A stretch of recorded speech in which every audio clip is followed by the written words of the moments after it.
Hi, I'm Jensen. Hi, my name is Emily.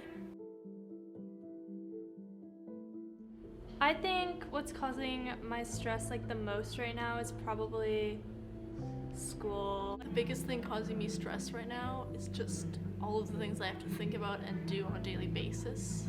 Especially being in grade 12, there's a lot of scholarship deadlines, post-secondary, a lot of things you have to cram into the last few months of school. Currently in my life, I have a lot of stressors going on. Sometimes it's outside of school, but most of the time it's work or things that I have to do at school right now. My classes, they're just a lot to take in, especially I'm in genocides right now, and the amount of hard subjects that we talk about in that class, it brings on a lot of anxiety and especially depression. To hear about what's actually going on around us all the time is really heartbreaking because you don't really understand what second world countries really go through. I feel like right now the biggest impact school has on my life is just that it takes up my whole day, not even the 8 to 3, but all my free time. It just feels like all I do is homework. And then when I'm not doing homework, I feel guilty about not doing homework because I feel like I'm falling behind or not putting all of my effort into it. And for affecting my mental health, I would say just that kind of busyness is not sustainable for long periods of time. I've noticed that I get more tired recently. I'm more burnt out by the end of the week than I was last year or the year before that.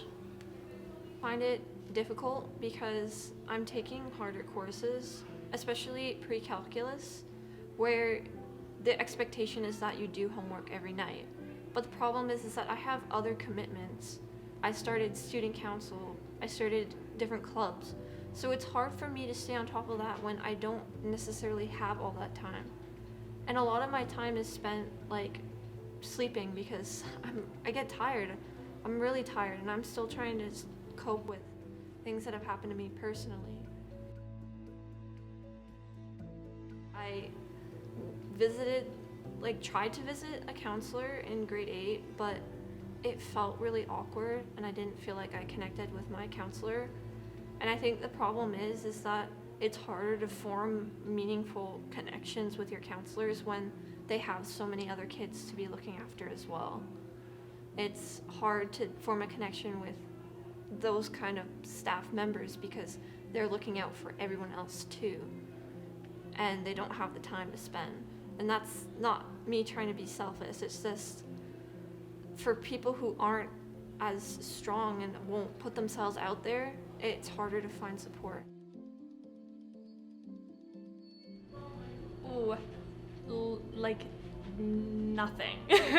Nothing at all. I just hide away in my room and don't talk to anybody because I don't want to show what's truly going on in my life because I don't want them to judge or make me feel less, or I don't want them to know that I'm struggling because I don't want to look perfect. I don't know why, but I think 2 years of pandemic schooling and stress has kind of maybe helped me cope with it a bit more in a weird way.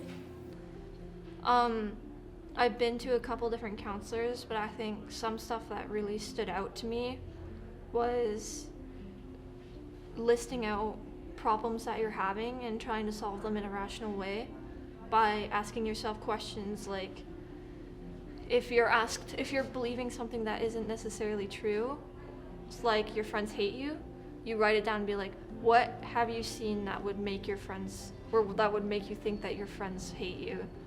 So I think for mental health in general, it takes time, but from my experience, it can get better. I'm feeling a lot better than I did a while ago, so you just have to keep at it. If you have the attitude, if you want to get better, then you will. It just takes time, I promise.